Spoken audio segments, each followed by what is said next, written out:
Dear viewers, TET বাধ্যতামূলক বিষয়ে supreme কোর্টের 1 সেপ্টেম্বর যে বড় একটি রায় ছিল, সেই রায়ে একটি বড় ভুল রয়েছে।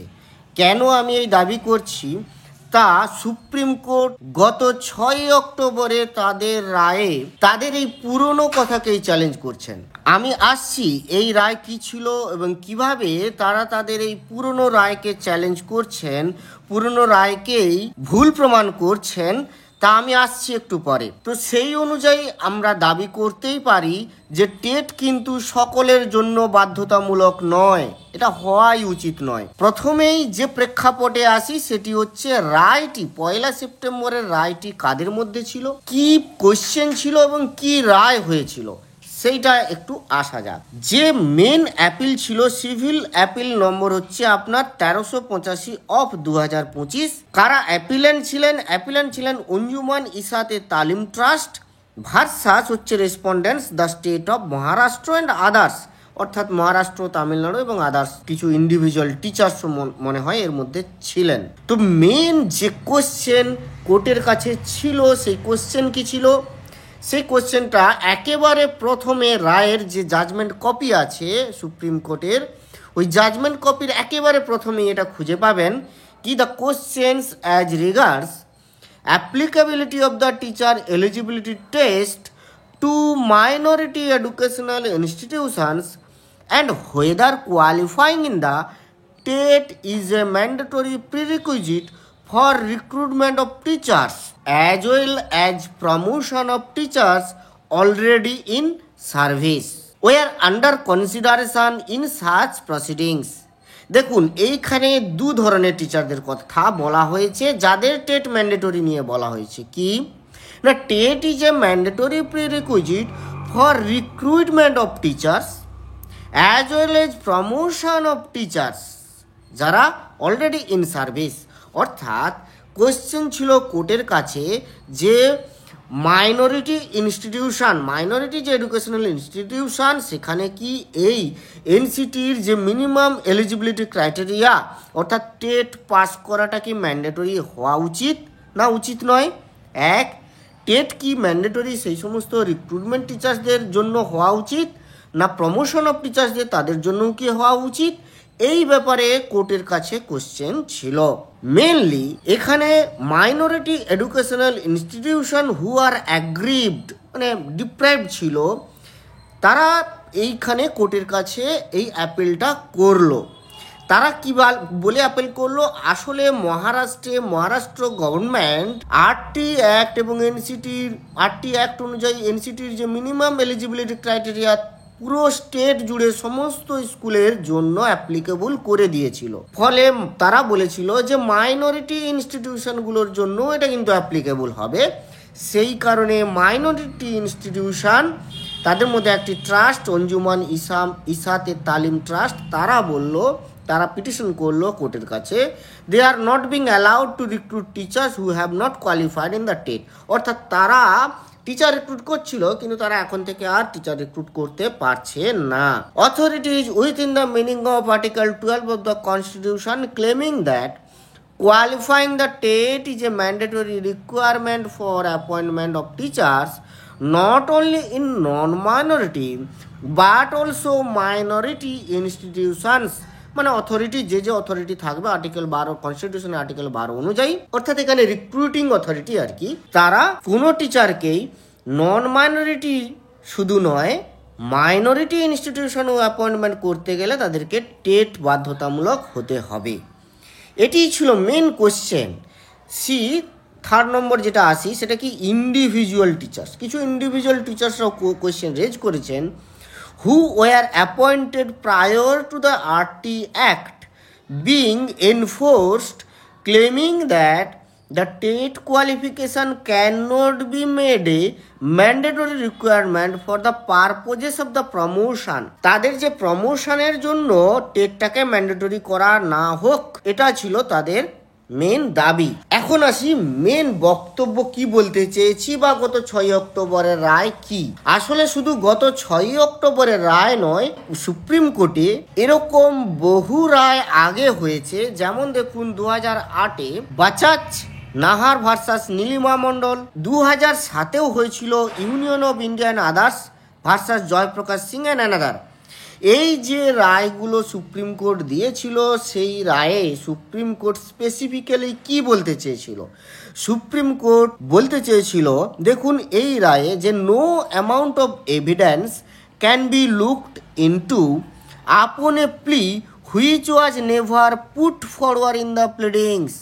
প্লিডিংসে যে কোশ্চেনটা, যে প্লিটা করাই হয়নি, পুট ফরওয়ার্ড হয়নি, সেটার সম্পর্কে তার কোনো এভিডেন্স লুকড ইনটু করা যাবে না। A question which did not arise from the pleadings থেকে যে কোশ্চেনটা অ্যারাইজই হয়নি, যে সাবজেক্ট ম্যাটারটা ইস্যুই হয়নি, সে can not be decided by the court, সেটা কোর্ট দ্বারা ডিসাইড করা যাবে না। এটি ছিল মেন বক্তব্য সুপ্রিম কোর্টের জাজমেন্টের ক্লিয়ার ক্লারিফিকেশন। 2007 সালের রায়ে কি বলা ছিল না, the court disapproved the high court travelling beyond the প্লিডিংসের বাইরে ট্রাভেল করা যাবে না, to strike down a policy when the writ petitioner himself was claiming a benefit under that very policy। তাহলে ট্রাভেলিং বিয়ন্ড দ্য প্লিডিংস করা যাবে না, এটা সুপ্রিম কোর্ট নিজেই বলেছে। 2008-2007 এমনকি শুধু এইগুলি নয়, জাস্ট গত 6 অক্টোবর 2025 সেখানে দুইজন জাস্টিস হচ্ছে দীপঙ্কর দত্ত এবং কেভি বিশ্বনাথন। তাদের মধ্যে একজন জাজ হচ্ছেন জাস্টিস দীপঙ্কর দত্ত। তিনি ছিলেন এই 1 সেপ্টেম্বরের টেট রায়ের যে টেট রায় হয়েছিল তার একজন বিচারক হিসাবে। তো তাদের দুজন জাজ, অর্থাৎ জাস্টিস দীপঙ্কর দত্ত এবং কেভি বিশ্বনাথন, তাদের বেঞ্চ গত 6 অক্টোবর 2025 সালের একটি কেসে রায় কি দিচ্ছেন, দেখুন কি বলছেন তারা। The supreme court specifically warned against courts making orders or strong observations beyond the scope of the petition, stating that courts must not catch litigants by surprise। কোনো একটা কোর্টের কাছে কোনো একজন আপিল করেছেন, কোনো একজন পিটিশন দিয়েছেন, হঠাৎ করে সেই পিটিশনের বাইরে গিয়ে beyond the scope of the petition, তাকে কিন্তু লিটিগেন্টসকে হঠাৎ করে সারপ্রাইজিংলি তাকে ক্যাচ করা যাবে না অন্য কোনো ব্যাপার নিয়ে। The judgment stressed that while a court can grant or deny relief, travelling beyond the issues framed can be detrimental to a fair legal process. এই ছিল সিভিল অ্যাপিল নম্বর 11902 অফ 2025। ডিসপিউটটা কি ছিল তাহলে আরও ক্লিয়ার হবে, কারণ আমাদের এখানে কোয়েশ্চেন বলেইছি আগে, কোয়েশ্চেন অ্যারাইজ হয়েছিল যে মাইনরিটি ইনস্টিটিউশনগুলো টিচার অ্যাপয়েন্টমেন্ট করতে পারছেন না, কারণ তারা আগে থেকেই টিচার অ্যাপয়েন্টমেন্ট করতেন উইথাউট টেট ছাড়া, কিন্তু গভর্নমেন্টের এই নোটিফিকেশনের ফলে তারা আর টিচার অ্যাপয়েন্ট করতে পারছেন না।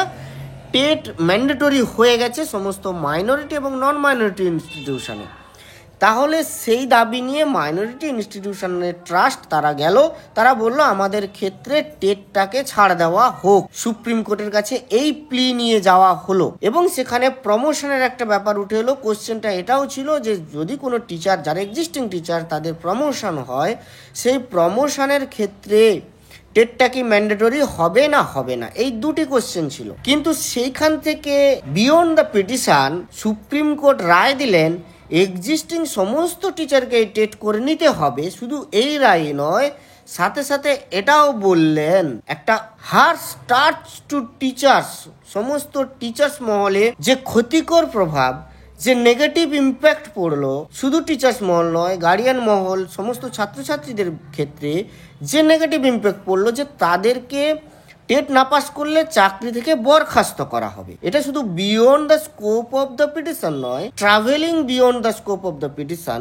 আমি এই জায়গাটাকে বিচার করার জন্য যে 6 অক্টোবরের মূল প্রেক্ষাপট কি ছিল, 6 অক্টোবরের বিচারের মূল কোশ্চেন কি ছিল, মূল প্রেক্ষাপট কি ছিল, তাহলে তুল্যমূল্য বিচারটা আরও ভালো করে করা সম্ভব হবে বলে মনে করি। তাহলে একটু জেনে নিই যে কি ছিল এই মেন মূল question. The dispute originated from the Cochin Devaswom board's unilateral decision to dramatically increase the annual licence fee for a plot of land lease to Chinmaya mission educational and cultural trust. আসলে কোচিন দেবাশ্রম বোর্ড বলে একটি বোর্ড, তারা কিছু জমি চিন্ময় mission educational ট্রাস্টকে lease হিসাবে দিয়েছিল। সেই লিজের দামটা, যে টাকাটা ছিল 227 টাকা 25 পয়সা, হঠাৎ করে সারপ্রাইজিংলি তারা 2014 সালে এই টাকাটা বাড়িয়ে দেয়। তারা প্রথম লিজ দিয়েছিল 1974 সালে, যেটা 101 টাকায়। তারপরে 1977 সালে এই 101 টাকাটা বাড়িয়ে করেছিল 227 টাকা 25 পয়সা। 2014 সালে এসে তারা এই টাকাটাকে বাড়িয়ে 1.5 লাখ করিয়ে দেয় বছরে। এটাই ছিল তাদের দাবি, যে হঠাৎ করে কেন এত টাকা বাড়ানো হবে, তার তো বাড়ানোর একটা প্রসেস থাকে এবং আস্তে আস্তে বাড়ানোর একটা ব্যাপার থাকে।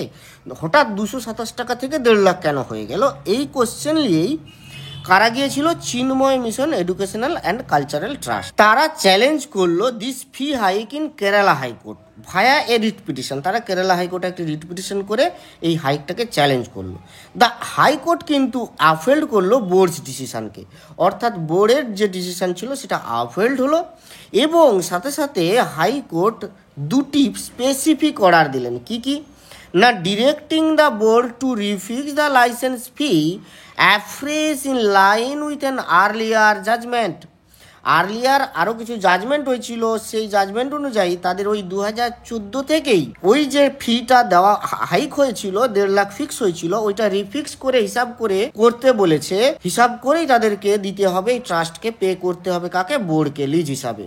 এটা ডিরেক্ট করলো। সাথে সাথে আর কি বললো, directing the board to conduct a vigilance inquiry into the original transaction or lease of the land. ল্যান্ডের যে লিজ অর অরিজিনাল ট্রানজেকশনগুলো হয়েছে সেগুলোর ভিজিল্যান্স ইনকোয়ারির একটা অর্ডার দিলেন। বুঝুন, এটাকে বলা হয়েছে, সুপ্রিম কোর্ট পরে ডিসিশন দিয়েছে, আমি আসছি সুপ্রিম কোর্ট কি ডিসিশন দিয়েছে সেই ডিসিশনটা নিয়ে আসছি আমি। এখানে সুপ্রিম কোর্ট নিজেই বলছে কি, supreme court partly allowed the appeal. It upheld the High Court's findings that the fee hike to 1.5 lakh was justified. Okay. However, the court strongly expunged and set aside the two additional directions, অর্থাৎ refixing the fee and the vigilance inquiry issued by the High Court. এখানে supreme court এসে হাইকোর্টের যে দুটো specific জাজমেন্টকে তারা deny করলেন, তারা set aside করলেন। কি বুঝছেন, একেবারেই যে এই দুটো অর্ডার খুব কাছাকাছি নয় তা নয়, যে মেন কোশ্চেন ছিল তার নিয়ার অ্যাবাউট খুব কাছাকাছি, কিন্তু beyond the question to the court. Question ছিল যে এই ফি হাইকটা আনফেয়ার হয়েছে, আনজাস্টিস হয়েছে। এই ফি হাইকটা তারা বলছেন যে 227 টাকা থেকে 1.5 লাখ এই ফি হাইকটা আনফেয়ার, এটা ক্রমশ বাড়া উচিত। কিন্তু সেখান থেকে বেরিয়ে কোর্ট রায় দিলেন রিফিক্স করো, অ্যাফ্রেশ ইন লাইন, আর বললেন ভিজিলেন্স ইনকোয়ারি করো, ভিজিলেন্স ইনকোয়ারি করো। সুপ্রিম কোর্ট এখানেই একটা দাঁড়ি টানলেন। সুপ্রিম কোর্টের মেন প্রিন্সিপাল কি ছিল একটু দেখে নিন। Courts must not pass orders or directions that travel beyond the scope of the pleadings in the petition, especially without giving the litigants prior notice. লিটিগেন্টসদের প্রায়র নোটিশ না দিয়েই তাদের প্লিডিংসের, পিটিশনতে যে প্লিডিংসের বিয়ন্ডে যাওয়াটা, এটা কিন্তু কোর্ট করতে পারে না। And an opportunity to explain or defend themselves. The court observe that issuing surprise direction, আমাদের ক্ষেত্রেও কিন্তু ডিরেকশন সারপ্রাইজড হয়েছে, এখানে ডিরেকশন সারপ্রাইজড হয়েছে, travel beyond the scope of the pleadings or petitions হয়েছে। এই দুটি কিন্তু ফ্যাক্ট মাথায় রাখতে হবে। এইটা কিন্তু সমস্ত টেট ম্যান্ডেটরি ব্যাপারটা সমস্ত টিচারদের ক্ষেত্রে কখনোই কোশ্চেন কোর্টের কাছে ছিল না। কোর্টের কাছে কোশ্চেন ছিল মাইনরিটি ইনস্টিটিউশনে কি হবে এবং প্রমোশন অফ দ্য টিচার্স কি হবে, and strong observations that render a litigant worse off before they approach the court can seriously impact access to justice and create a chilling effect on prospective litigants. তাহলে justice Dipankar Datta and KV Viswanathan দুজনে মিলে কি বলছেন এটা একটা জাস্টিসে chilling effect দিচ্ছে, এটা travelling beyond the scope of the pleadings. তাহলে 1 সেপ্টেম্বর 1, 2025 রায় কি ছিল, কোশ্চেন কি ছিল, question to the supreme court কি ছিল? Question to the supreme court কিন্তু ছিল যে মাইনরিটি ইনস্টিটিউশনে রিক্রুটমেন্ট অফ টিচারের মিনিমাম কোয়ালিফিকেশন স্ট্যান্ডার্ড কি হওয়া উচিত। নন মাইনরিটি ইনস্টিটিউশনে সেটা এক্সিস্টিং আছে। নন মাইনরিটি ইনস্টিটিউশনগুলোতে এক্সিস্টিং যে যেমন স্টেটে যেমন যেমন ছাড় পেয়েছে, যেমন যেমন তার সিচুয়েশান হয়েছে, সেই অনুযায়ী নন মাইনরিটি ইনস্টিটিউশনগুলোতে টিচারদের সমস্ত কোয়ালিফিকেশান স্ট্যান্ডার্ড সেট আপ হয়ে আছে। সেটা নিয়ে কোর্টের কাছে কেউ যায়নি, কোর্টের কাছে কেউ দাবি করেনি, কোনো গার্ডিয়ান কোনো টিচারও দাবি করেনি যে আমরা ডিপ্রাইভড হচ্ছি। কিন্তু একটা সারপ্রাইজ ডিরেকশন দেওয়া হলো, একটা সারপ্রাইজ ডিরেকশন দেওয়া হলো 1 সেপ্টেম্বর। সবাই surprised, even NCT, even central government, even state, all state যারা ছাড় পেয়েছিল সবাই সারপ্রাইজ। এর আগে অনেক ভিডিওতে বলেছি 2012 সালে এক বিজ্ঞপ্তি প্রকাশ করা হয়েছে, স্পষ্টত জানিয়েছে তারা যে এই ডেটের আগে টেট করতে হবে না। আজ 13 বছর হঠাৎ সারপ্রাইজ ডিরেকশন এলো তাদেরকেও টেট করতে হবে। এটা কি ধরনের জাস্টিস? এটাই কোশ্চেন, আজকে একটা বিগ কোশ্চেন। থ্যাংক ইউ, সবাই ভালো থাকবেন, সুস্থ থাকবেন।